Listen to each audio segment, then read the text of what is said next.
Imagine being thrown into a new environment where the stakes are high, the tasks are challenging, and the pace pretty fast. Sound familiar to anyone? Well, for those of you who haven't caught on, I welcome you to grade 11 functions, what's known as one of the most difficult courses in my school. I go to a self-paced school, which means that students are able to take the pace of their learning as they will, whether that be when they submit an assignment, when they take a test, or even when they take a course.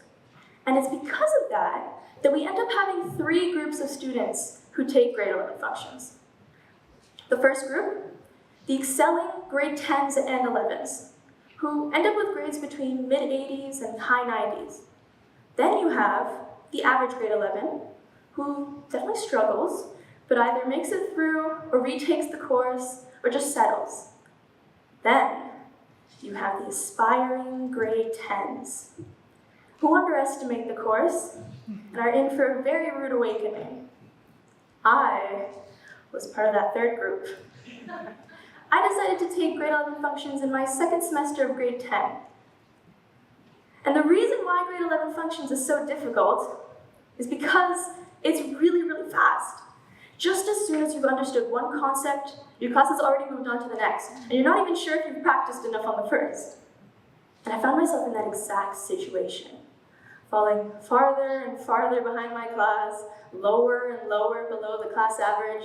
Eventually, I had to drop the course and retake it my next semester in grade 11. But I had about 2 months this summer, and I told myself I was going to use those 2 months to completely finish the course material, so that when I started in September, I'd be ahead of my class and ready.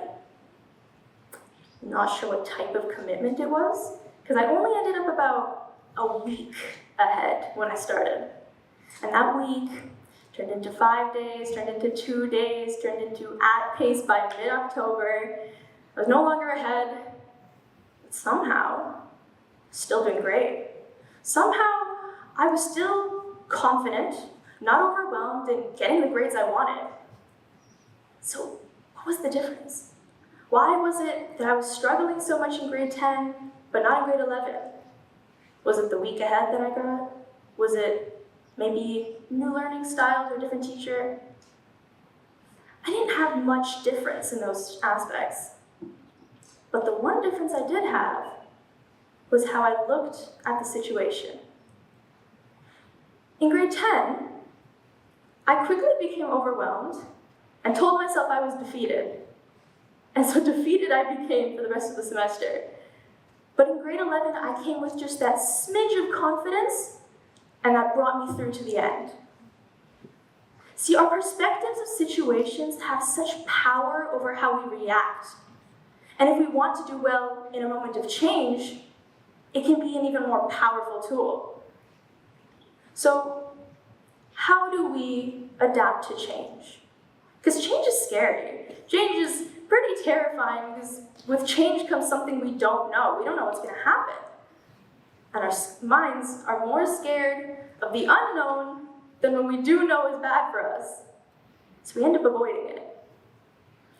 But in the back of our minds, we know that there's opportunity out of change. There's opportunities for success. So how do we grab those opportunities? How do we win change? And that's exactly what I want to talk to you about today. Today, I'm going to talk about how you shift your script to master change. Have any of you heard of thoracic surgery?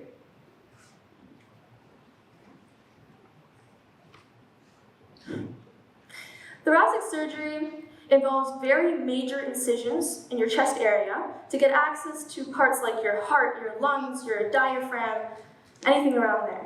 It's a very invasive surgery, and it's very, very painful.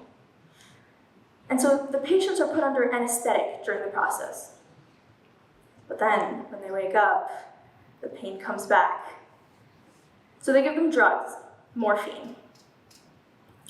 But Dr. Fabrizio Benedetti, a neuroscientist researching placebos, wanted to see if there was going to be a difference between the way that they administered the medication.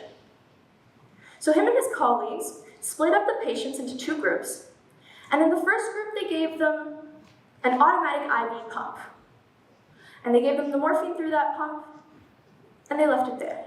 The second group, they had a doctor come in. And the doctor came and explained what the recovery process was going to look like, explained the potency of the drug, and then administered it. It was the same drug, the same dosage, same timing. So not much difference. But they found there was a difference. So I want you guys to guess.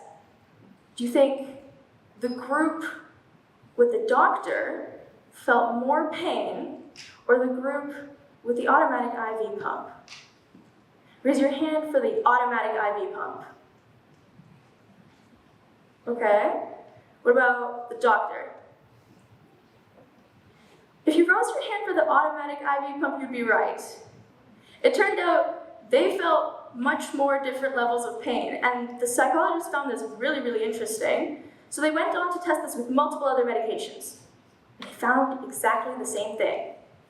If patients were unaware of the treatment they were receiving, it was more likely for the treatment to be ineffective. Our bodies, something we find so concrete, easily influenced by just how we think about a situation.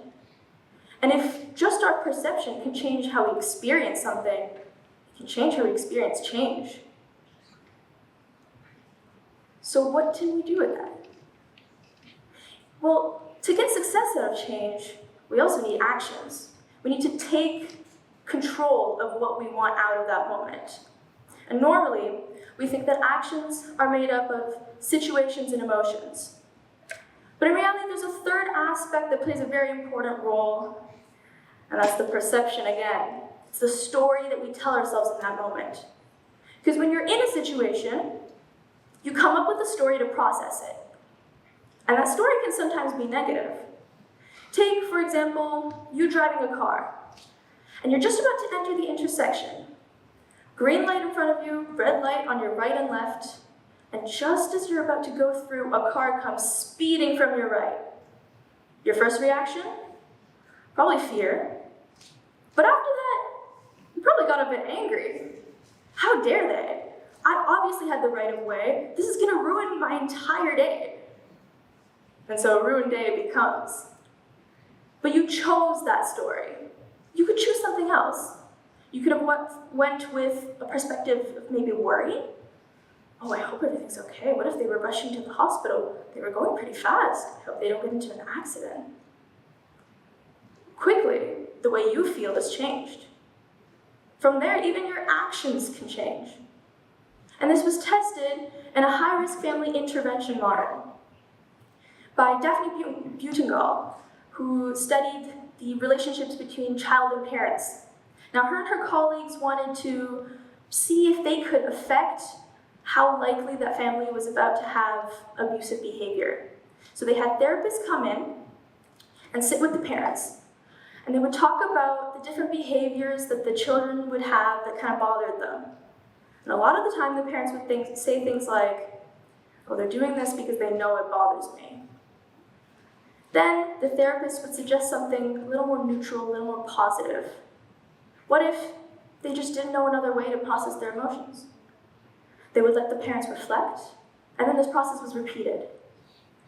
What they found was pretty cool.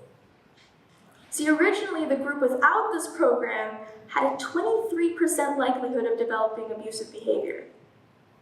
But that number dropped all the way down to 4 with the program. Parents who believed that their children were acting out of intentional malice were more likely to abuse them. Believe it or not, the perception you have changes how you act. So if you want to act in a way that's going to benefit you, you got to make sure you have the right perspective. Now, it's easy to come up with a story, but it's not so easy to believe it. I could tell you right now that I'm a 99% student with a full ride scholarship to Harvard, but neither you or I believe that. So how do we come up with a story that's more believable? How do we come up with one that's maybe less negative? And that's where your limiting beliefs come in. See, there are things that we say to ourselves on the daily that limit us. And those statements being negative can turn into negative beliefs. And this plays off of the theory of the illusory truth effect.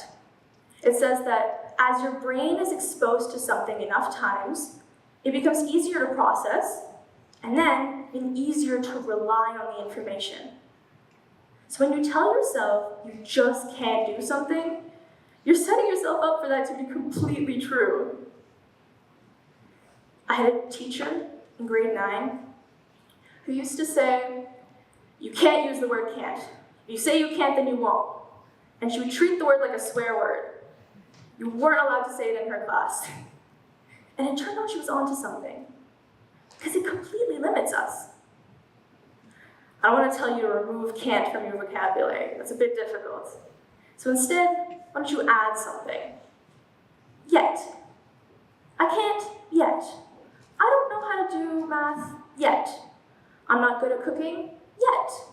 See, yet doesn't stop you. It opens up a chance. And Carol Dweck, a psychologist known for her research in growth mindset, says that yet puts our failure on a learning curve instead of to a stop. So you want to succeed in change? You got to change your perspective. You got to stop being scared of change. From there, change what you're saying so you believe it, and add yet. Don't believe me? Add yet. And then maybe watch this a couple times when it comes out and see if the illusory truth kicks in. Thank you.